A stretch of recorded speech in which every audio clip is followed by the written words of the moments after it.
Greetings, everybody. It's Jesse here. Now, before I get started, I just want to say that my prayers and my deep felt prayers, my heartfelt prayers are going out to everyone in Gaza and Israel with all the fighting that's going on over there. It's very, very strenuous time, and of course, those with a normalcy bias probably will seem like, well, it's not happening here, so I ain't got to worry about it. But don't worry, our times of affliction are coming soon. Um, but yeah, that's exactly it. Is my thoughts and prayers are for both citizens over there of Palestine and the Israelis. It's both lives are in danger through everything that's going on right there. Both sides have families, and again, I'm not showing any favoritism towards any of it, because that's not what it's about. Now, what is this about? Well, when you look at the aspect of the political sphere, I said it once before, and I'll say it again, that every single king, kingdom, president, prime minister, it does not matter. They're going to give you a show on the outside. Alright? But in all reality, it is just theater. It's theater. And innocent lives are being destroyed because of this theater. Take, for example, what's going on in Israel. Alright?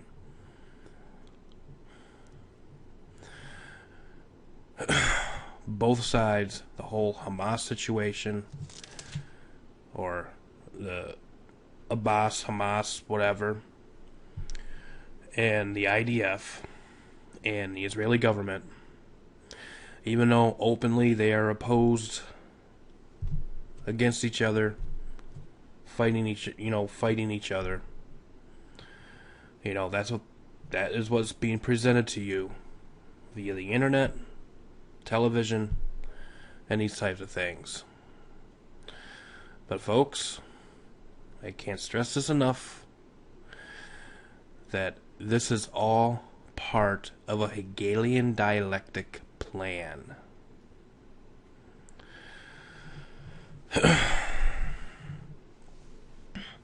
The synthesis is order, peace, if you will. And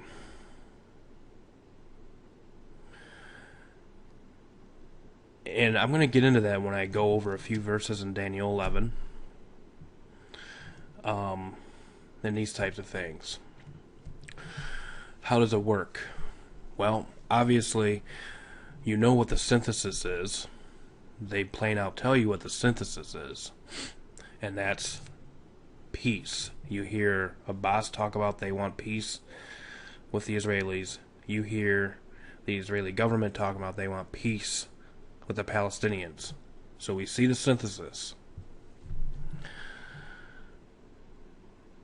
Folks, in the way that this world operates, it operates in the aspect of controlled chaos. Controlled chaos to bring about order. And folks, Israel is included in this, and I've said this before, and I'll say it again. They are included in this whole thing. Of course, just because a country has a title of Israel, we are led to believe that, this whole thing doesn't apply to them. But almost surely it does. The synthesis of World War II was to bring about a Zionist state of Israel, and that's what happened. Now, the synthesis of this ongoing war is to bring about peace between the two factions. So what do you have? You have thesis, Palestinians, Hamas, and these types of things. You have antithesis, two sides opposed against each other, even though they both have one common goal. And then you rub these two factions up long enough to where finally the general public will finally say, okay, enough is enough. We just want this to end, and by any means necessary. And that necessary means the end justifies the means is a synthesis, and that is going to be the culmination of this.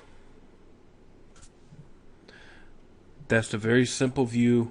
That's this very simple way of putting it. Obviously, it goes into more detail, but I ain't got time to go into that. But that's basically what's being played. That's basically what's being played out.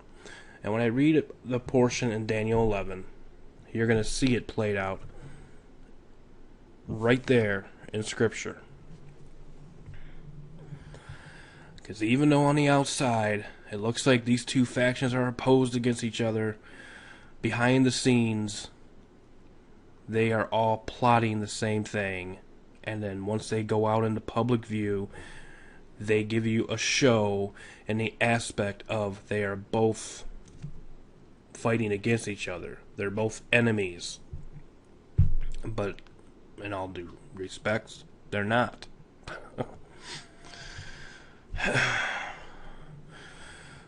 Now, obviously, you're probably going to think to yourself right now, since I just said this in the first 7 minutes, oh, you don't understand this, oh, that's anti-Semitic, folks.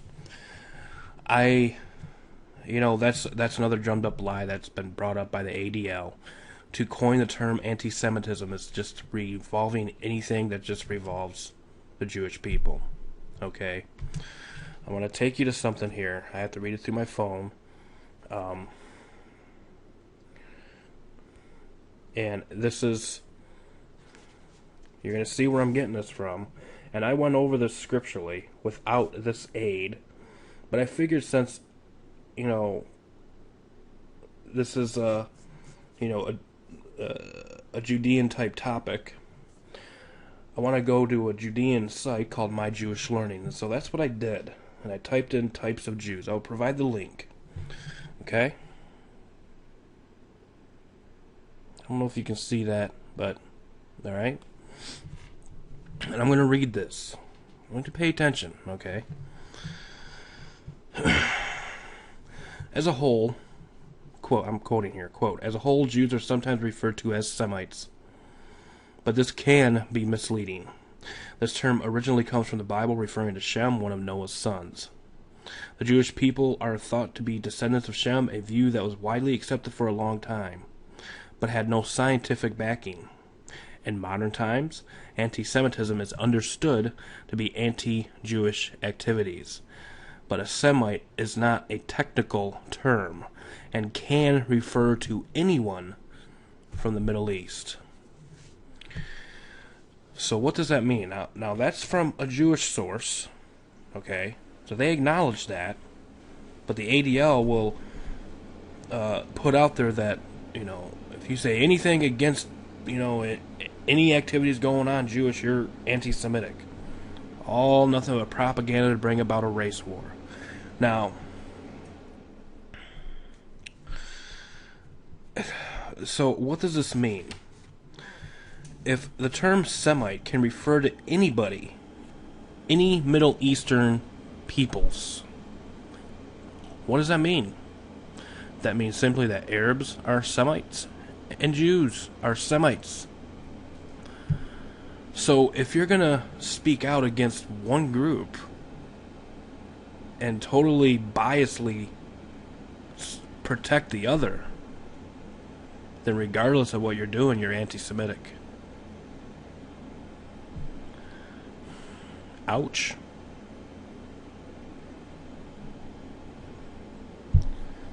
It's called warring after the flesh, folks. That's why this whole race thing, racial, ethnic stuff, I totally shun.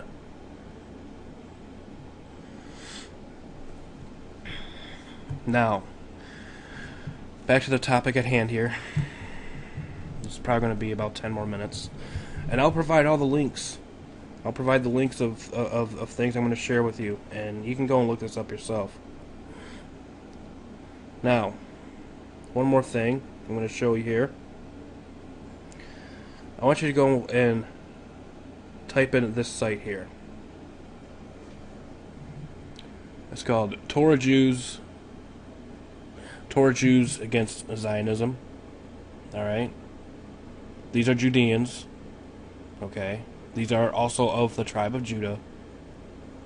And what's interesting here is they go over the aspects of Jeremiah and Ezekiel and these types of things. Now, obviously, they don't acknowledge Jesus or Yahshua as the Messiah.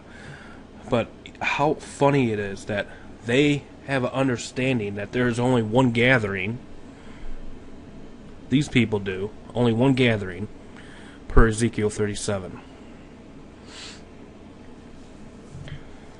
But yet, we just can't seem to comprehend that. Even, and we believe that Jesus is the Messiah. You know, so I just think that's pretty interesting that they, you know, some of these people, some of these Judeans here have this understanding. They don't understand who Jesus is, you know, and that's another issue, and they need to. But they have an understanding of the aspect of there's only one gathering. You know, obviously they don't believe in two comings of the Messiah. They believe in only one coming, just one coming, where the Messiah will come, and that's where they'll probably might end up being deceived here, because you're going to have a false Messiah coming. They're going to accept him at first, and then, you know, so many of them are going to flock over there to that land because of that, and then, you know, those that will actually say, oh, this can't be right, you know, will end up getting their eyes open in the end. But regardless, the point is they have an understanding of what this whole gathering is. It had nothing to do with 1948.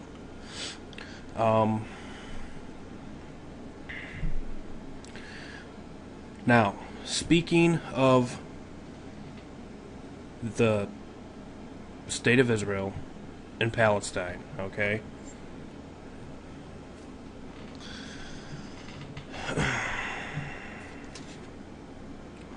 Revelation 17:12 and 13 states, and I quote, "And the 10 horns which thou sawest are 10 kings, which have received no kingdom as yet,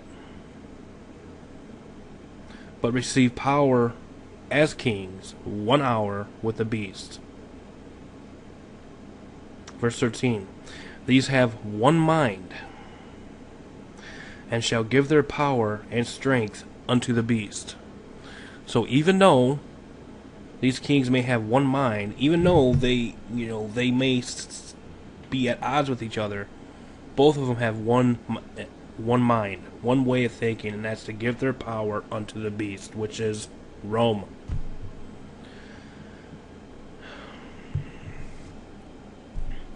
Take you back to my little tracking device here.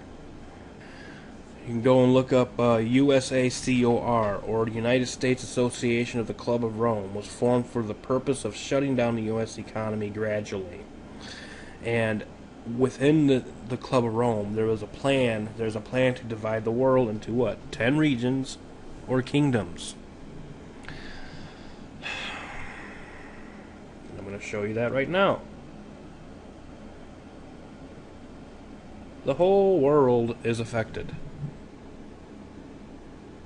I don't know if you can see that.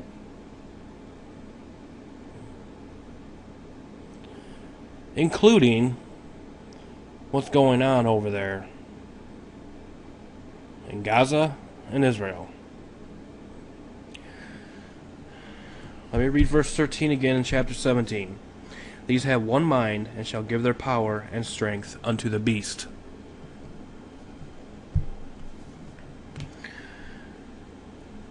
These kings, these rulers, these politicians, even though they express sympathy for their respective peoples, they don't care about them.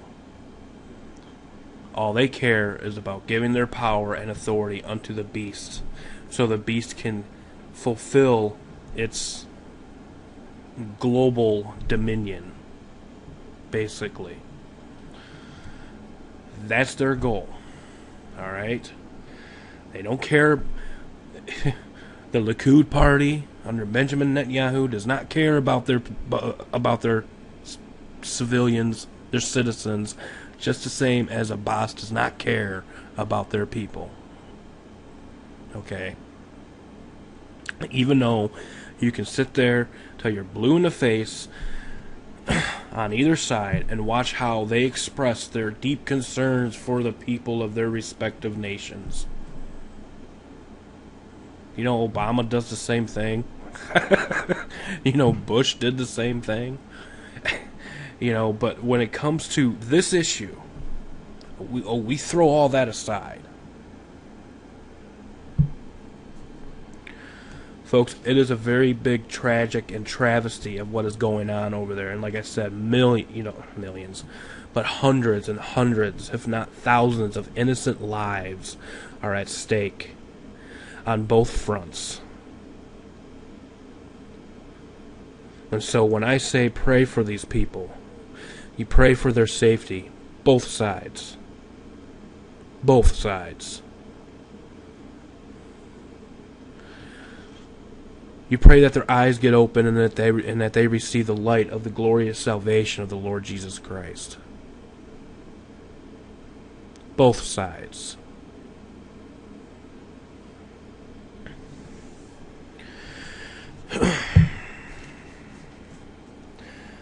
Daniel 11:24 through 27.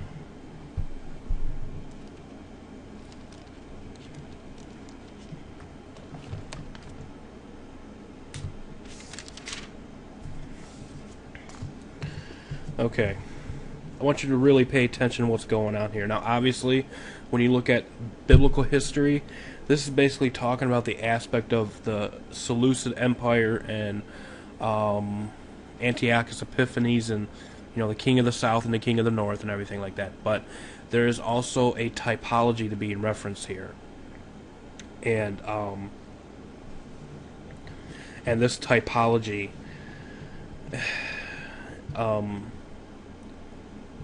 has an astounding effect on what I just talked about regarding thesis, antithesis, synthesis, regarding how both parties on either side, you know, behind the scenes at one table are speaking lies. And they purport those lies out to the public. But they all have one mind. And why is that? Folks, in verse 24, now I want you to think about what the Pope did. Okay? Recently. Daniel 11, verse 24, he shall enter peaceably, even upon the fattest places of the province, and he shall do that which his fathers have not done, nor his fathers' fathers.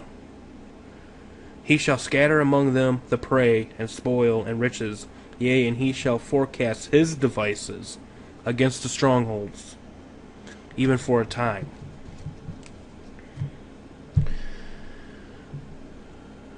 There has been no other pope in history that has gone over into Israel and these types of things out in the open, meaning he was walking amongst the people. He didn't have no bulletproof car thing or whatever surrounding him. No, he was out in the open. He was out in the open. He entered peaceably, talking about peace and these types of things. Well, the Pope knows, and the Jesuits know, and all of these orders at the top know that their modus operandi is order out of chaos, meaning we cannot have this peace unless we stir up the pot. And so what's going on? The pot's being stirred. Even Albert Pike in his World War III plan, saying we must put the Muslim Arabic world and put them against the Zionist state of Israel. Rub them up so much and cause so much chaos amongst them. that they will finally receive the synthesis of this whole peace thing, a false peace. Because in this world, Jesus says, you will not find peace, but you will find peace through Him, through Jesus. The peace that Jesus gives is not the same peace that the world gives.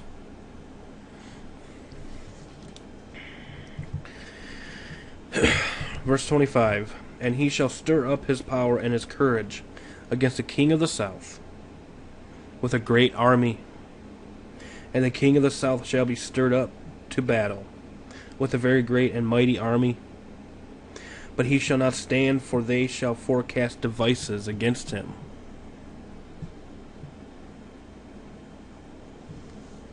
Yea, they that feed of the portion of the meat shall destroy him, and his army shall overflow, and many shall fall down slain. These are the people, that are unknowingly involved. Loss of life, civilians, citizens. Pay attention to verse 27 specifically. And both these kings' hearts shall be to do mischief. Both these kings' hearts shall be to do mischief. And they shall speak lies at one table, not two tables, one.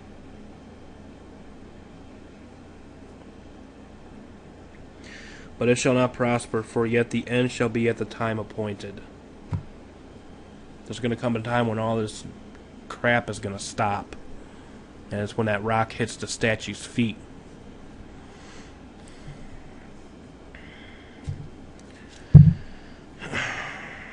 Psalm 62, 7 through 9. And I'm going to close with this. It's a very nice psalm. And it says, quote, in God is my salvation and my glory, the rock of my strength, and my refuge is in God. Trust in Him at all times, not in your leaders, not in your politicians, not in Netanyahu, not in Abbas, but God, and God alone.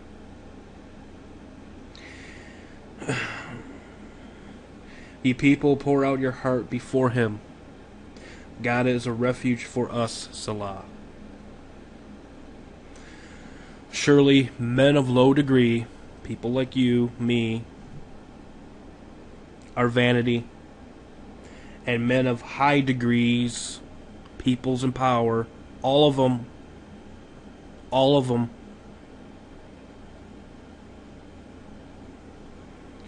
are a lie.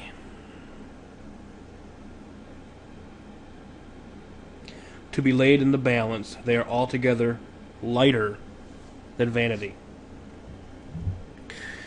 When you look at verse 7 or verse 6, and you look up that word salvation, the Hebrew word there is Yahshua. Who is our salvation? It's Jesus. When you look at the word salvation in the following verse, it means Yesha,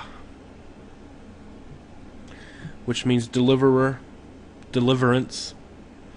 Now obviously when you connect the dots between Yesha and all the words that lead to the primitive root, and that primitive root word is Yahshua, which is another word for salvation.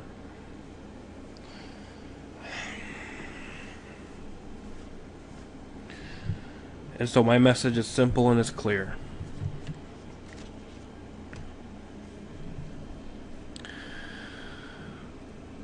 All peoples over there right now, my prayer is that you will accept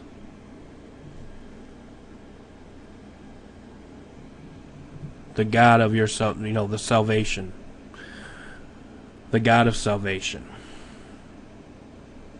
Because without accepting this salvation, you can't have God. Salvation and God go hand in hand. Salvation and the Father are one. You can't have the Father without salvation. You can't have salvation without the Father. So my heart and prayer is those that can be saved will be saved. And my prayers are with the families over there. Innocent lives being lost. I will post the links of everything I discussed here below. And I want to thank you for listening. And, there's going to come a time, folks, where all of this stuff that's going on over there is going to happen here. And all you got to do is look about 200 years ago when all the natives, the Indians, were brutally murdered here in what is called the American Holocaust. Learn from history. History repeats itself. There ain't no new thing under the sun. So don't think that you can just sit here and sit idly by, waiting for some magic trick to wisp you away without suffering persecution and sufferings yourself. Truth be told, truth be known, stay safe. God bless. See you next time. Bye-bye.